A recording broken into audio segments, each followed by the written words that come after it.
What's really going on? Back again with a very, very special episode with a friend of the pod. So, before we get into everything that has happened since we last recorded, be sure to follow us on all of our social media. That includes TikTok, Instagram, and X at WRGO Pod. Be sure to like, listen, and subscribe for wherever you listen to podcasts, even if that includes YouTube or wherever you listen to podcasts, whether Apple Podcasts, Spotify, SoundCloud. Before I introduce our special guests, Mackenzie and Henry, how are you? Doing much better than I was last week. I'll say that. Same. Well, as we've been accustomed to in 2024, we have. I'd like to think she's probably the most attended person on this podcast of all time, and we've been doing this for about 7 years. We have the founder of the executive team, Kayla Pascareta. How are you once again? Hey everyone, I'm doing okay. I feel like that's the sentiment of everyone. So obviously, we are recording this on Monday, November 11th, about 6 days after the 2024 election. Um, I kind of don't know what to think, but Kayla, I'll start with you. We've been going, you and I actually recorded the day Kamala was officially kind of nominated, with the day the official changes. Um, the one thing that I was struck back when we had that conversation was that we were both kind of unsure, but yet this stings like it shouldn't be. Curious your overall thoughts on kind of, or if there's anything that you're like top of mind thinking of 4 days after. Yeah, I feel like it's a lot of things. For one, I kind of am feeling like I was in a bubble because I really walked into this feeling like super confident that the campaign had built up such momentum, thinking that the digital was kind of unlike anything I've seen before. And I was like certain that all those people from TikTok seeing Kamala HQ were going to turn out. And just overall, I was really thinking that the argument of reproductive rights was really going to motivate people to the polls. And just knowing that we had already seen what type of leader Donald Trump was before, I thought would deter a lot of people. Um, so I was absolutely shocked at the results. I feel like it was 2016 all over again because, like I said, I walked into the night super confident, and it just went as terribly as possible. We didn't win a single swing state. The map is so red. It was a landslide. That's So how you know they yeah. fucked cheated. I'm sorry. I'm I'm not going there sorry. with you. I thought I was on mute. My bad. I really do Well, I apologize think, for any. Henry, one thing that I wanted to ask you before we pivot back to Kayla, you actually went to a rally, what, like 3 days before election day? Um, can you at least give us kind of some insight into what kind of the energy was like, at least before? Because I do think that is actually very important. That how I'm like confused like Kayla because we if you know Georgia's map, um metropolitan Atlanta heavily controls that vote, and then certain southern parts of Georgia. Um, that same week, Cobb County, which is one of the larger counties in Georgia, a judge kind of it was like they didn't send mail-in ballots and they were supposed to backdate the ballots. And then the judge basically said if the date wasn't backdated for the 5th, then it wouldn't count and all of this other stuff.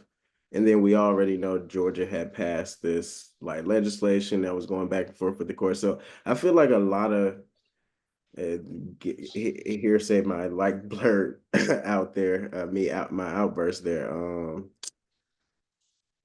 I just don't feel right. Like, yeah, the election happened. It was a landslide. She didn't win any swing, whatever. But like energy in Georgia, specifically, again, the parts of Georgia that would control where the state would vote was heavily like Kamala, Kamala, Kamala, Kamala. So it was just disappointing, honestly, especially after such a monumental thing that happened in 2022 when we put Warnock and Ossoff in Senate. So it's just, yeah, yeah, yeah. Mackenzie, vibe check.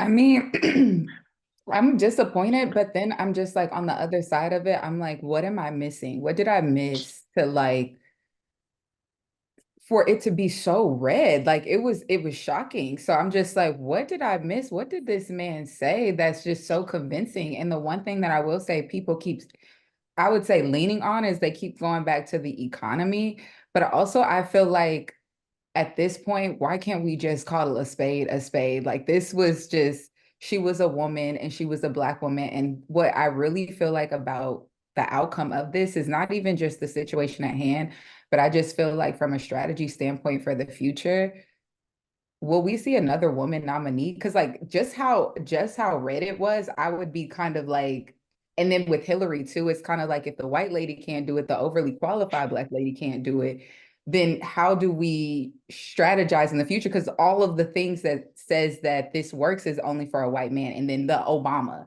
And then at this point, I feel like just how red it was, I'm not even sure a Black man could win. Like it just seemed like there's something that I'm missing, maybe Democrats are missing, or like as the party is missing. But I don't know. I'm just confused because if the energy was there, then what happened when it came to the polls?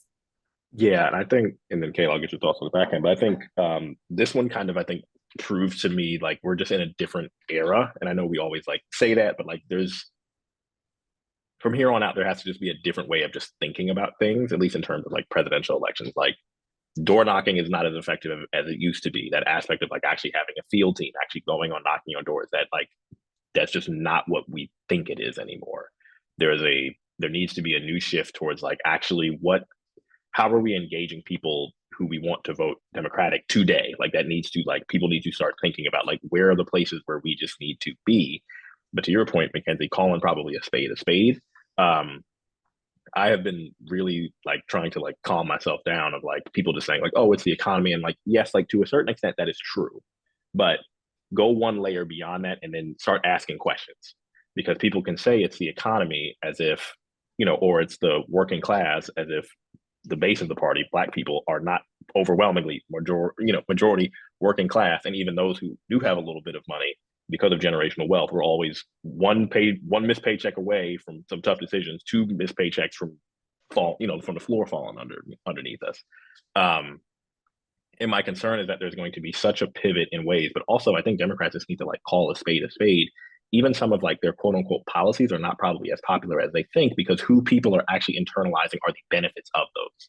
In the most bluest state in California, minimum wage barely passed, having a cap on rent control like barely passed. And you all tell me if I'm crazy, but I also think it's a matter of like people are presuming who they think are the benefits of these things. And they most likely are assuming, whether rightfully or wrongfully, they look like us. So people are willing to hurt themselves if they actually think that we are the benefits of it too. And I think that is a deeper level of like, we need to even like change, I think, honestly, how we like market this stuff.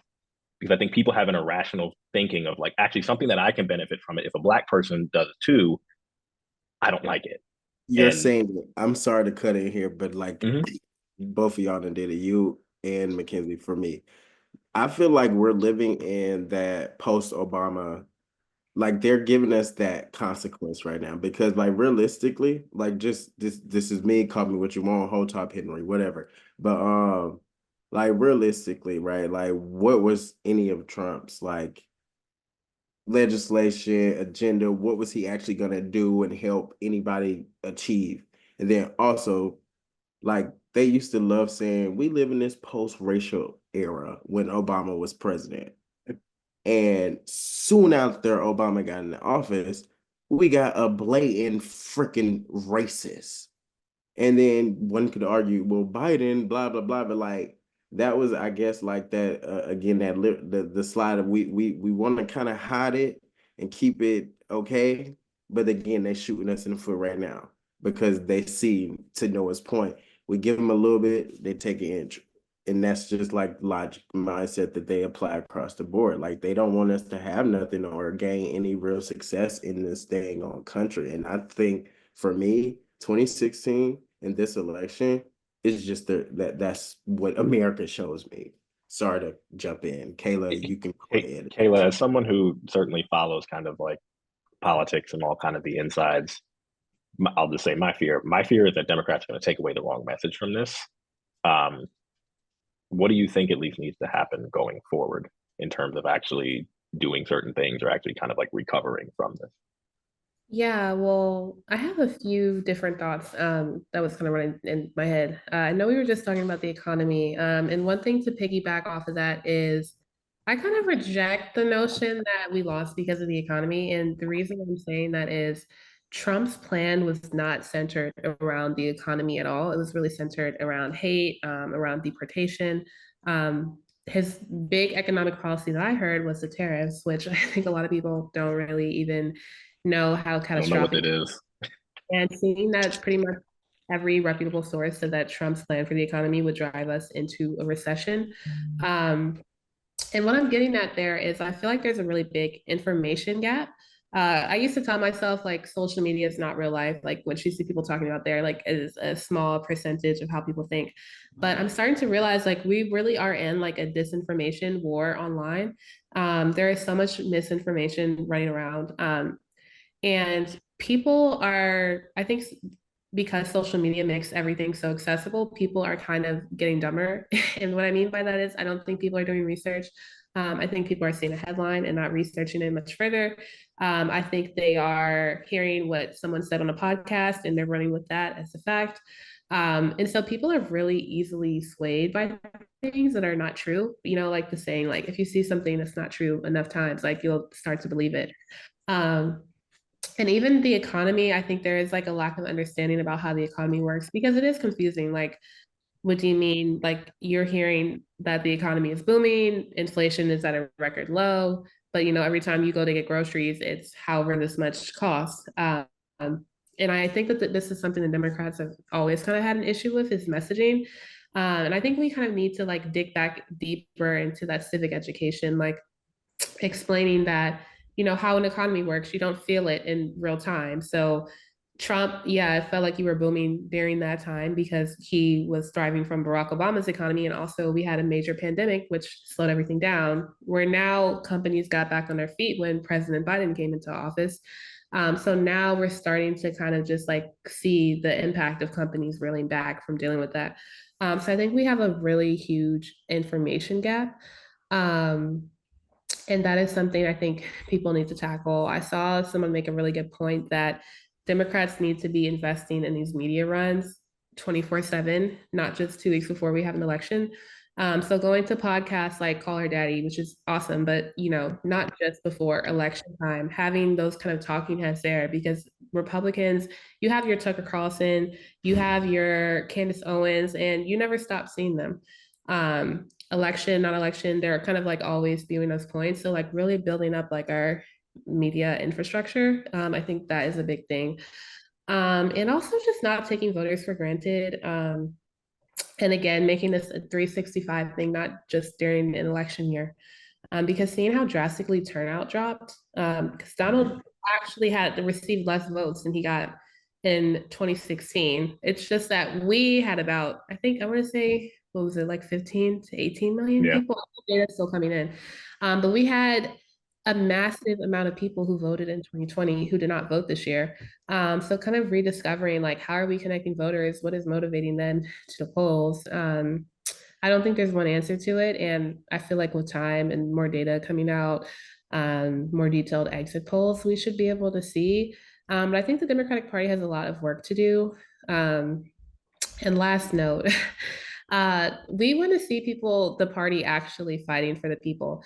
So I think that telling us all this time Donald Trump is a fascist, Donald Trump is a threat to democracy, and then not organizing as a party to have a plan to fight against such threat to democracy, that I feel like is really going to define them what they do in this moment. So just I know they've been talking about the peaceful transfer of power. Okay, great. What are you going to do to try to protect us while Donald Trump is in office? What is Joe Biden going to make of these last 2 months? Are there any guardrails that he's going to try to get in place to, you know, do something for the American people? So I think we also need to see some more fight, because Republicans have a lot of fight. They're mean. They do it well. It energizes their base. And we need to have more of that energy. So yeah. I'm I not would gonna say lie. Go ahead, Mackenzie. I was just gonna say, I would say another thing that I took away from this, or I hope that they take away from this, is that the one thing that Republicans and conservatives I feel like do well is they lean very far right. And I think with us, we kind of straddle the line. I know Palestine, the Israel Palestine thing was such a controversial thing. And I know that a lot of people in protest because she wasn't as direct about helping with aid and stuff like that, that they protested to not vote.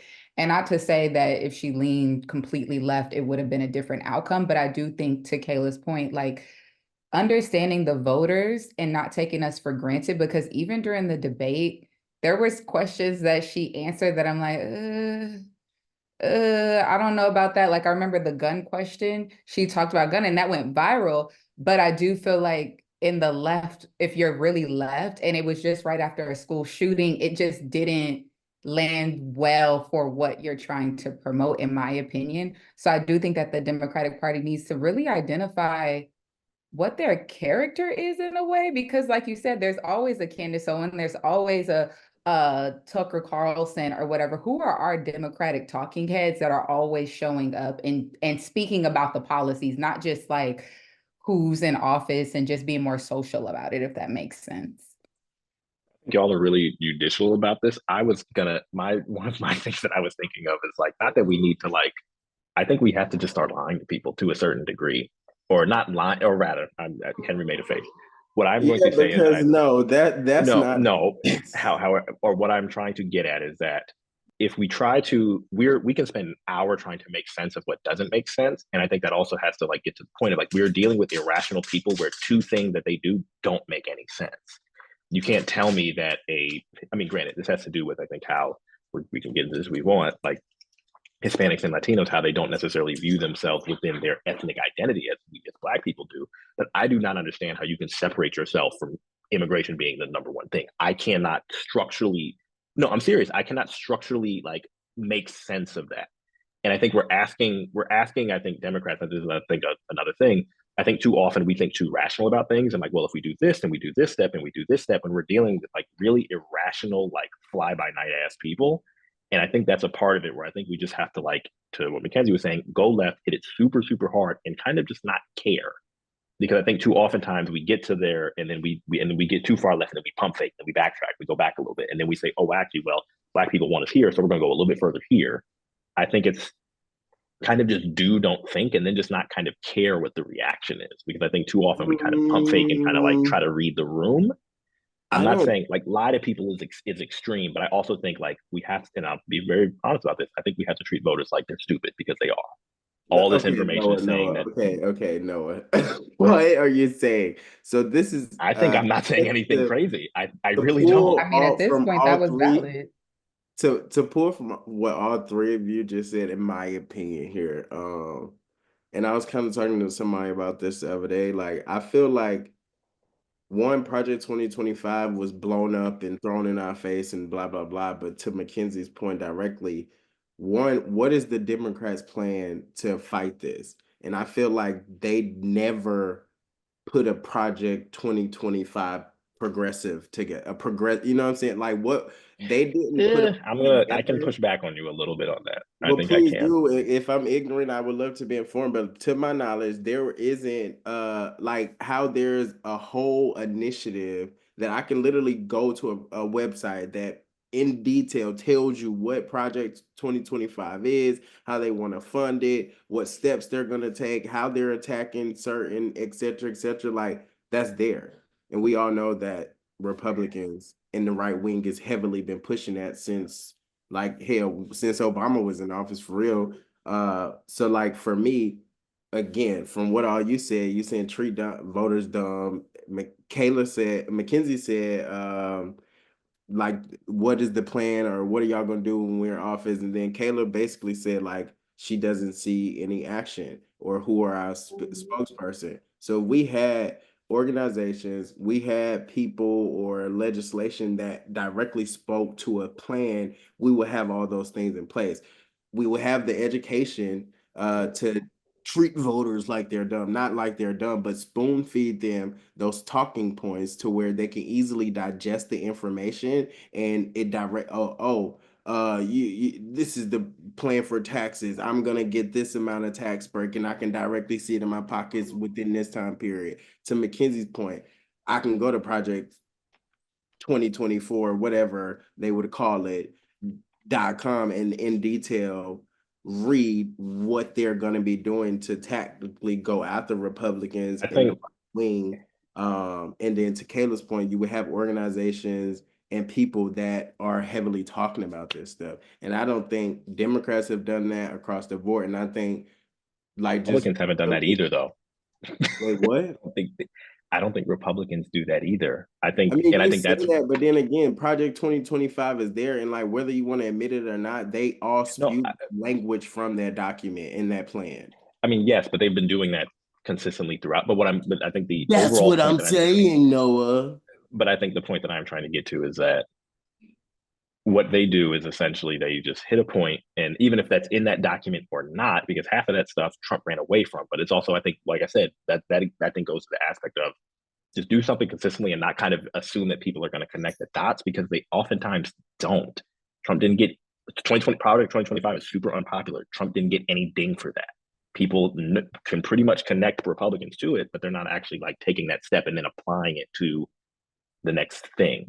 Is I think like that's my point. Is that I think like once you get to one place, voters are not necessarily going to all of a sudden they don't have rational thinking. So they're not going to say point A leads to B, B leads to C, C leads to D. And I think too often we go through all of these like 5-step plans of trying to get people there when we can't even connect A and B. Like Well, we so can't even get again, the like, first tell step me if right. I'm thinking Or wrong. rather, I don't think there's any education that can get people to like see that. And I think that's my thing of like, that's I I think don't where agree I'm with thinking of that, bro. like, Because again, like whether you want to again admit to it or not, like you just said it, Republicans have actively gone after the legislative branch since Obama was in office. They have actively put people in place that mirror this bigger plan they have in place. So, like my I don't think that point, explains 2024 though, bro, personally. again, my point in saying all of that about Project 2025 is the Democrats have not had a plan. They have not been able to sit down on a drawing board and say, this is what we're about. Like Mackenzie said, redefine the damn character of the Democratic Party. Like, what are we actually fighting for? Because they just pander to the more popular, whatever liberal idea, and it doesn't stick. You just said that. So, like, realistically, what the are they going to do, and what have they been doing? Because we can say, oh, this right and that. It's so many ideas across the board. Like, what is the actual plan? And we gonna fight for women's rights? Okay, what states are we gonna heavily filibuster and lobby in to where we can Now get you're these asking a different legislative question. acts passed? But I would ask, how do y'all think that they're gonna do that now with like They They not. can't. We a don't give a red, fuck, No, like bro. no, everything not is not they're red, not. everything is They can't. red. They can't. That's There's why a I'm difference between, yeah, scared. they I'm can't. really scared. And I will say on the other side of it, I was thinking during the election day, I was like, well, damn, shoot, if she did win, she wasn't gonna get nothing done. Because they were gonna block every single thing that she put out there because I'm like, this is not looking good. So I don't know. I'm very, very, very concerned. If I could jump into, while I think we can definitely work on policy, I still feel like this was not about policy because, again, if we're talking about Donald Trump, I can't point to any real policy that he had. If we take aside Project 2025, which obviously he lied about his affiliation with, he was just talking about deporting immigrants. There was no really substance there. So, like, I don't know, saying I think it's good to be constructive though about how we can better frame our messaging and what our plan is for the country. But I don't know if policy is where we totally fell short. And one other thought I had before we talk about, I guess, like what's next. I feel like this has also shown me to kind of reevaluate how we measure the success of the campaign. Because one thing I think we're seeing, the celebrity endorsements, I don't know how much that is moving people anymore.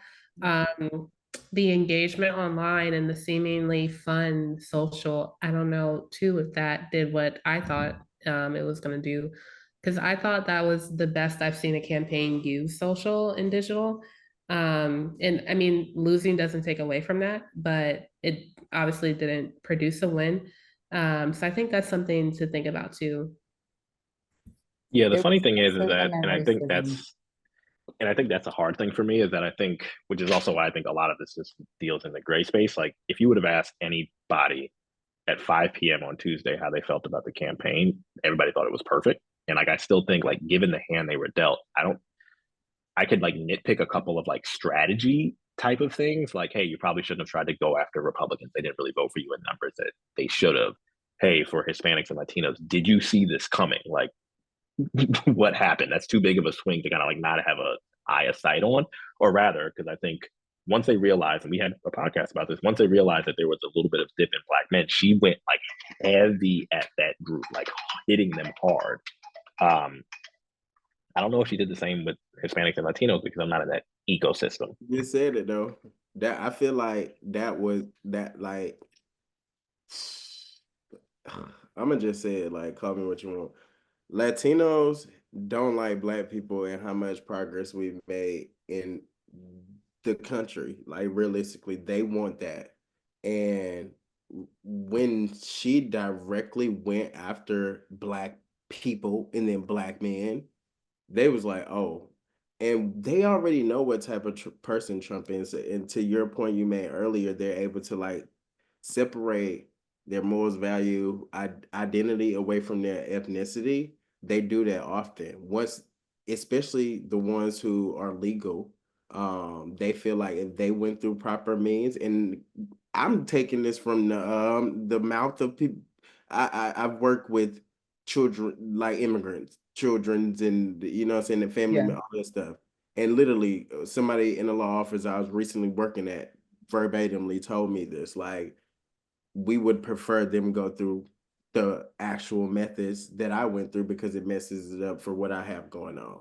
Yeah. And And I would also say that they're super conservative. I know the abortion stuff was not something, I mean, not conservative, super religious in the sense of I know Yeah, a the lot of Catholics. pro-life and stuff is not a thing. Yeah, I saw a segment on MSNBC and it was a Latino family. Sorry. A Latino family who voted for Donald Trump. And they were kind of saying they're not worried about deportation because all of their family members they have who are immigrants are not doing anything illegal. They're not engaged in crime. And I'm like, their being here is what is seen as, you know, as illegal to Donald Trump. Um, there's definitely, I think, a lot of issues to dissect um, within that type of thinking from there. But this also just jogged another thought. And thinking of the lack of support, I think that Harris kind of had. Hearing from Nancy Pelosi, I don't know if you guys saw her comments the other day saying how President Biden should have dropped out Mm-hmm. sooner. And that when he did drop out, he made it impossible for an open primary to happen because he immediately endorsed Kamala Harris. And I know we talked about this before. Right. Henry and I were saying we didn't think there was enough time for her to be able to jump in the race. I have no idea how Nancy Pelosi thought we were going to have an open primary with less than 100 days to go before the election. And I don't know if you guys remember AOC kind of saying that there were Democrats within the party who did not want Kamala Harris to emerge as the Mm-hmm. nominee. Um, and you know, if those sentiments are coming out now, I feel like this had a role too in how hard they went for her campaign. And even seeing the comments that I think it's the head of the Philly Democratic, the chair of the Philly Democrats, he literally a day after the election, he was like, I never met that lady talking about Kamala Harris. And there actually are photos of him, Harris, and Tim Walz. And then that lady is sounding really sexist and misogynistic, and you saying that a day after the election. So it's also feeling like all resources weren't fully put in there. I know we were getting historic levels of, you know, donations and all that, but if heads of the party weren't all the way in it, then, you know, it's feeling like she was kind of set up to fail. Because she is the one who had to take up this really hard task with less than 100 days to put together a presidential campaign. No one has ever had to do that before. So she kind of had to like fall on the sword, and now everyone is going to have all these talking points. Oh, they didn't do this, they didn't do that, but she wasn't set up for a success from the very jump. And Joe Biden was always supposed to be a one-term president. So if the Democrats really did want to put someone forward, that they had way more time to do that. So also feeling like all that being said, the campaign was not fully set up for success because of just the optics. Yeah. I mean, I feel like that's, and this is also what'll drive me crazy, is I think now that it's like after the fact, everybody's just playing necessarily the result. And it's like, yes. And like, I think this was actually Kamala's biggest, like, not even like flaw, but just weakness is that she just happened to be an unpopular president's vice president. Like that, just being tied to Biden was, I think, honestly, like the biggest drawback. Um, but otherwise, like, you can't tell me that there was some other candidate who would have been able to do what she did. Also, we talked about this like after it happened. If Kamala Harris was sitting right there and then everybody selected somebody who was not her, and it would not have been a black person, that would not have gone well with anybody who looks like us. Like people can like try to play that game of like, oh yeah, Harris is right there. We're gonna go pick Gavin Newsom.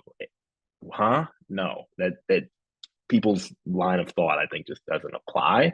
But I mean, she was dealt an impossible hand, and like, look how close she got it. And I think it's a matter of like, yeah, if she would have had more time, or hey, Biden, maybe you should have like, the same numbers that you saw after that debate were probably the same numbers that were there in 2023. There's a question there. Now, granted, I will give him credit. I think he did something that no one else would have done in terms of him actually dropping out. I'm actually still shocked that he did that. I don't think any other person would have done that. But that doesn't necessarily give us a good answer. But I think like it's gray space. But Mackenzie and Henry, I'll let you add your thoughts. But I think the notion of if you didn't want her, then like you're just not thinking straight because that just wouldn't have worked. I don't think so. So what's on the horizon for the next 4 years, y'all? Because I can't even answer that. Like, I don't know. I am just concerned because I mean, at this point, a red president, red Congress, I mean, I feel like anything is possible. Like, so I'm just like, I don't know what to expect, except for It since won't let everybody be me saying it, out. but They except for won't everybody let be me saying the out. economy. Oh, no. Boy, they But about they but they about be saying it's about the economy and all this stuff. So I'm like, okay, so I guess I'm gonna just leave my wallet open and hope what y'all saying is true. Like, I don't even know how to feel anymore. Because it's like, what is realistically, even about to happen? it's about to get more expensive.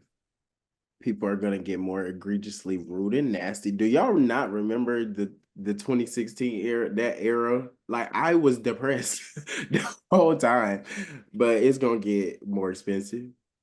It's gonna get egregiously rude and nasty. And then we're gonna see how he directly does this like personal benefit thing. And Noah, to your point, you made this like last podcast. The government is just gonna government. It is. But now them is gonna govern the way they've been wanting to govern without bipartisanship, air quotes here. So that's just what I think it is. When it comes to gun rights, not everybody gonna have a gun. So that mean maybe more crimes. That mean, yeah, I just feel like we in the wild wild west. And not to get spiritual, but y'all know the city of Babylon. Yeah, yeah. And to piggyback off of that, it felt awful when Donald won in 2016, but seeing already what he's done, what he's capable of, I don't have that fight and resistance that I felt in me back then. Like, I'm tired.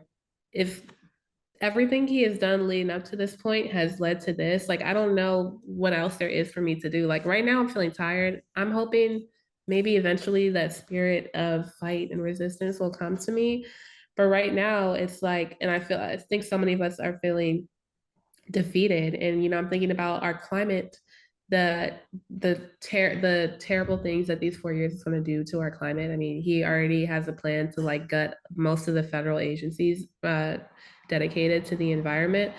I do hope the Biden administration would do something to kind of like get some of that funding from the Inflation Reduction Act to make sure like that process starts now. But I have like little faith in them doing that. And then just start thinking about the future, you know, of our democracy. I don't know. I don't know if it can survive these next 4 years. So I think it's really, really scary. I did get some hope from like Gavin Newsom, like kind of laying out his plan of like how California is going to fight. I hope that other Democratic governors follow suit and make a plan.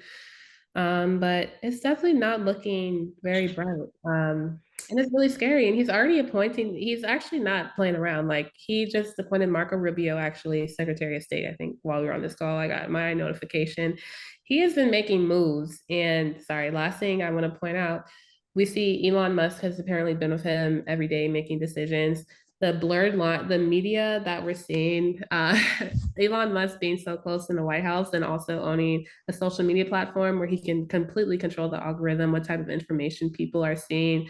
Seeing Washington Post, how they already didn't make an endorsement, but Jeff Bezos is one of the first people. First one out. Yeah. Yeah, like seeing how, you know, the billionaires, they're gonna have a seat at the table in the White House, and we know trickle down doesn't work. It's not a thing. You know, we are gonna be the ones effed over because of it. So, yeah, I don't really have anything positive or hopeful to say. I don't think. Yeah. I think my thing is like the biggest thing I'm honestly thinking about is that I think like the things that I'm most afraid of might not actually happen when he's president, if that makes sense. Like Roe happened 2 years after he left, and he'll probably be able to appoint maybe two more Supreme Court justices. So like there's probably some stuff that might come in like 2028 or 2029, 2030 that is going to be like like our children's children will still be impacted by this. And like that's like the thing where like it really gets scary to me. Um, Things that I'm thinking about immediately are like what happens to Pell Grants, what happens to IVF, what happens to like actually like daily things that he can actually just be like, you know what, we're not going to do that anymore.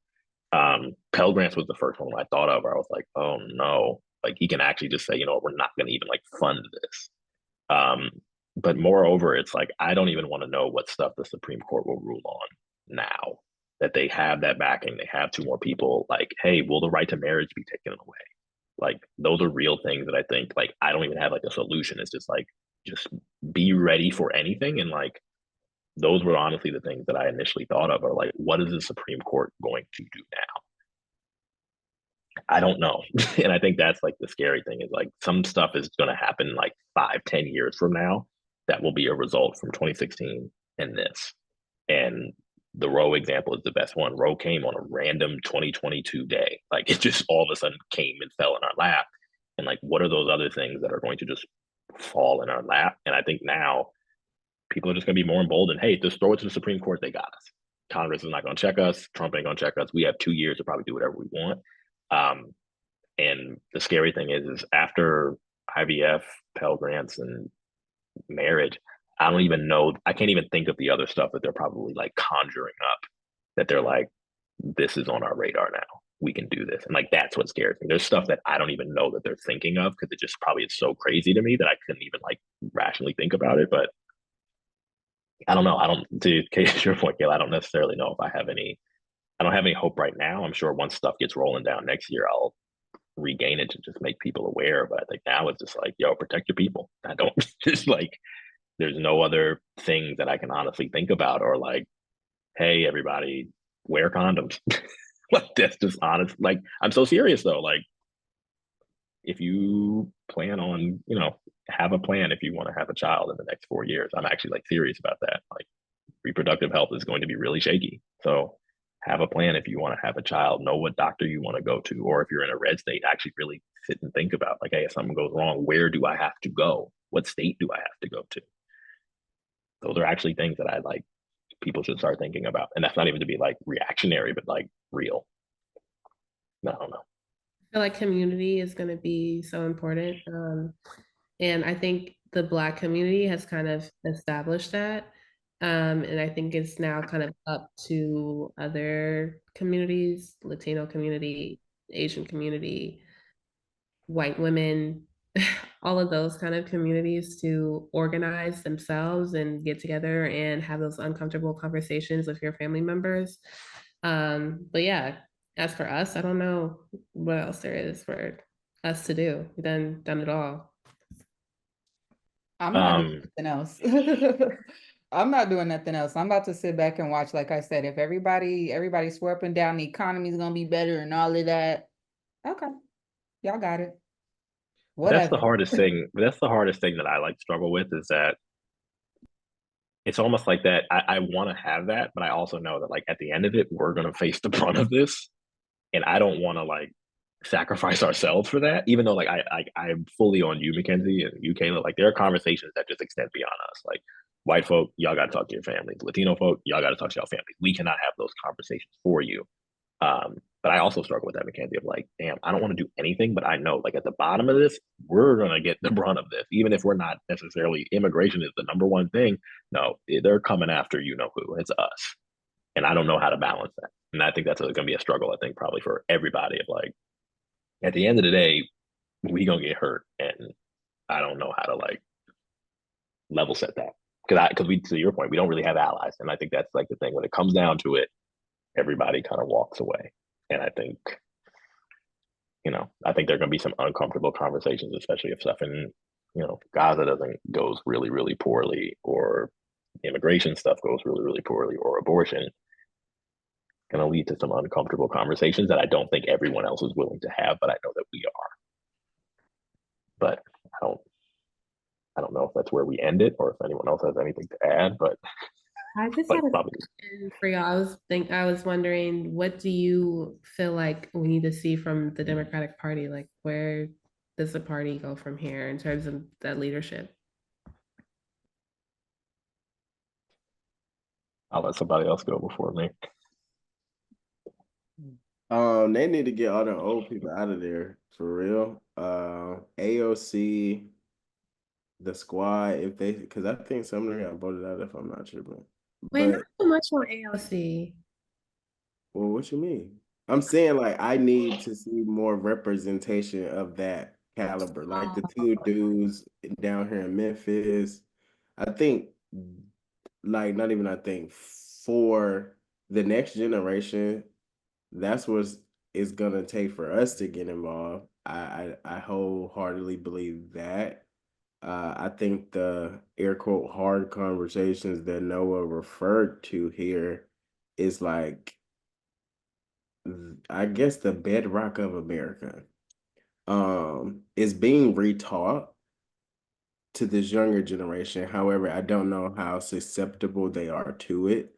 And then the older generation, they are dying off, but they are trying to ensure that the America they grew up in is still here, which is why and how I feel like we have the current leaders that we have.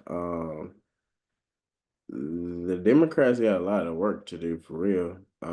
I guess for me, like to Mackenzie's point earlier, and I guess like for me, I'm consider like what happens to Kamala, like she cannot, like she just gonna play back to the dust now. No, So she'll be fine. oh wait, was she's I know she's gonna be fine, but she's not. She can't run in 2028. They're not gonna do that. They're not gonna do I that. agree. I agree.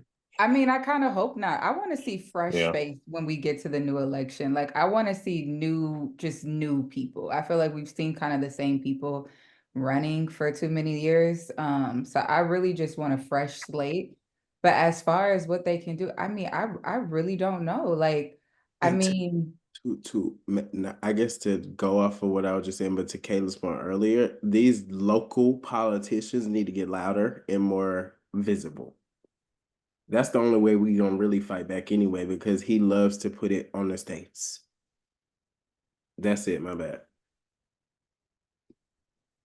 I'm with all y'all. I think local politicians are going to need to get a lot, and I think it's also like everyone needs to kind of rally behind a couple people who I think are really good at kind of speaking the language and just communicating in like a daily cadence that doesn't feel like you're kind of talking around something. And like the person who I always go back to is like Jasmine Crockett. I think she is so amazing in terms of how she just communicates directly, boldly, bluntly, in a way. Now, Go ahead. no. Go ahead. Go ahead. I love my girl Jasmine. I love Jasmine. She we do need more people like that. I'll give Or you that. rather, I'm spotlighting her because I think she gets it's also about the fight. And I think she is also good at saying, like, I am going to hit you back. Like, I cannot do anything, but I'm also going to punch back. And I think what we all talked about, we need a little bit more bite right now. And I think she recognizes, like, I'm not just going to let you say something crazy and me not come back at you. I'm going to tell you how effed up this is in a plain way that she basically says what everyone here would think. And I think having that level of like cut through the bull, don't like try to explain this away. Just be like, yo, these people are MFing crazy. And I do think we need a little bit more of that just to put people on their heels because I don't think they get enough pushback from the traditional people who are in Washington. So like I'm just spotlighting her as like I wish more people would communicate like her. And to your And point, there are tons of no, I'm crying at Henry's reaction right now. that's my take. What do you think, Kayla? Like, I love the thought. I mean, yeah, love the thought though. It just don't seem. I guess that's the problem with the Democratic Party. Not to like overhaul because we hitting on an hour, but be, love her, love the energy, but like, does she progress past this point? And like, I guess I'm saying that because based on Maybe the not, but everybody's got a role to play.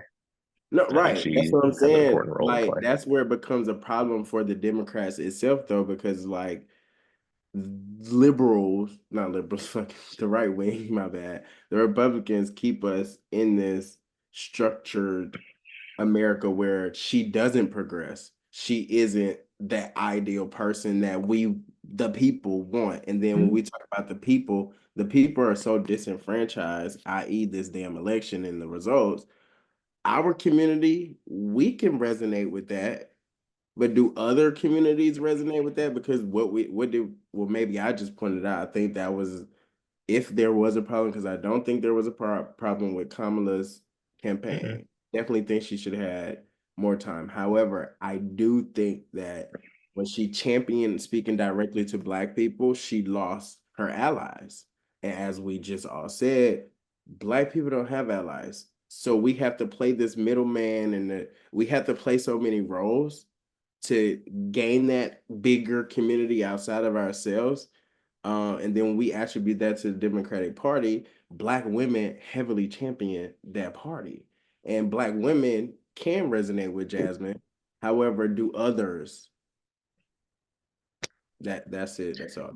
No, I'm not here to disagree with you. I think, like I said, you need different people to do different things. So I think, like, just in terms of that sense, that means like, hey, Gavin Newsom, hey, Westmore, like, y'all got to go, like, y'all got to do what you need to do. Hey, Tish James in New York, You keep you got talking to be about Black sued. people, and Black people was not the No, problem with this election, Noah.